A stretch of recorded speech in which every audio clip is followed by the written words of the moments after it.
Hello guys, मैं आपको करा रही थी हिंदी व्याकरण के एमसीक्यू। तो संज्ञा मैंने आपको करा दिए थे संज्ञा के। इसके बाद है सर्वनाम के।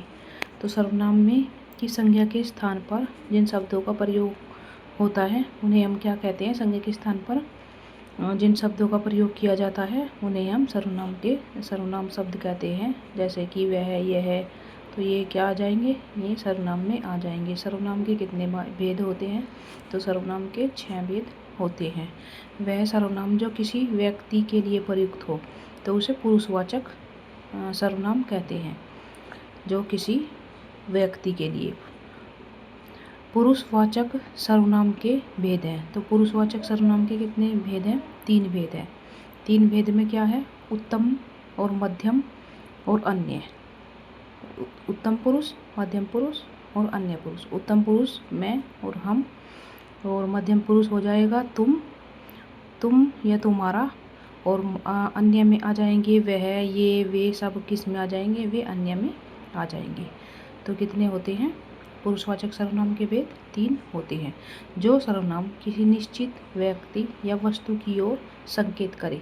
देख सकते हैं आप, निश्चित, तो निश्चित व्यक्ति या वस्तु की ओर जो संकेत करे तो उसे क्या कहते हैं? निश्चयवाचक कहेंगे। जो सर्वनाम किसी अनिश्चित व्यक्ति या वस्तु की ओर संकेत करे तो उसे क्या कहेंगे? उसे अनिश्चयवाचक सर्वनाम कहेंगे। जो सर्वनाम किसी व्यक्ति या वस्तु के संबंध में पूछते हैं, पूछना, जब हम किसी के बारे में क्या कर रहे हो, क्यों कर रहे हो, तो क्या होगा? वहाँ प्रश्नवाचक आ जाएगी। और जो मेहनत करेगा वे उत्तीर्ण होंगे। तो जो सो जैसा वैसा होगा तो वे क्या आ जाएंगे? संबंधवाचक सर्वनाम में आ जाएंगे। और संबंधवाचक सर्वनाम में क्या होगा? वहाँ पर क्या होगा? क्रिया जरूर दी होगी। जिस सेंटेंस में क्रिया दी होगी वहाँ पर ही संबंधवाचक सर्वनाम आएगा। संबंध बताया गया है, क्रिया जरूर होगा, वहाँ कर्म जरूर होगा। कर्म और क्रिया दोनों होंगे तो ही वह संबंधवाचक में आएगा। फिर इसके बाद आ जाते हैं कि तुम सर्वनाम कितना है? तुम सर्वनाम है, तो तुम सर्वनाम किसका है? तो ये पुरुषवाचक के भेद में आ जाएंगे। तुम सर्वनाम पुरुषवाचक के में, जैसे कि पुरुषवाचक के में मैंने बताया कि मैं और हम उत्तम पुरुषवाचक, और तुम मध्यम पुरुषवाचक, और अन्य पुरुषवाचक में वह, ये आ जाएंगे। तो यह है सर्वनाम। तो यह सर्वनाम किस में आ जाएंगे? यह सर्वनाम भी किस में आ जाएंगे? यह भी पुरुषवाचक में ही ये आ जाएंगे।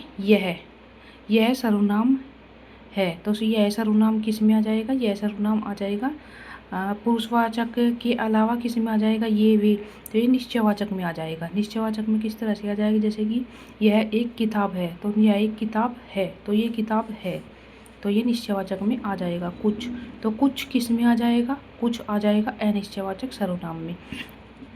जैसे कि हमारे पास कुछ पेन है, हमारे पास कुछ किताबें हैं, तो यह निश्चित नहीं है कि कितनी है, लेकिन कुछ है। फिर आ जाता है कौन, तो कौन किस में आ जाएगा? कौन आ जाएगा हमारा इसमें प्रश्नवाचक में। कौन, कब, कैसे, कहाँ, तो ये क्या आ जाएंगे? ये आ जाएंगे हमारे प्रश्नवाचक में आ जाएंगे। और स्वयं किस में आ जाता है? निजवाचक में आ जाता है स्वयं, क्योंकि स्वयं जो शब्द है मैं खुद के लिए करता हूँ, कि मैं ये काम स्वयं करूँगा, तो किस तरह से आ जाएगा? ये निजवाचक सर्वनाम में आ जाएगा। फिर आ जाता है कि मैं खुद कर लूँगा, तो खुद कौन सा सर्वनाम है? खुद सर्वनाम है निजवाचक। निजवाचक कि मैं खुद, मतलब मेरे स्वयं के लिए यह शब्द यूज हो रहा है। फिर निश्चयवाचक सर्वनाम को दूसरे किस नाम से पुकारा जाता है? तो निश्चयवाचक को किसके नाम से पुकारा जाता है?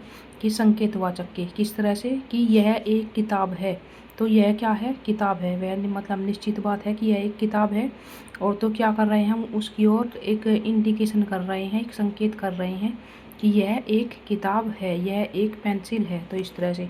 सो गाइस, अगर आपको मेरा वीडियो बनाने का, पढ़ाने का तरीका अच्छा लगता है तो आप कमेंट करके ज़रूर बताया करो। Thank you guys.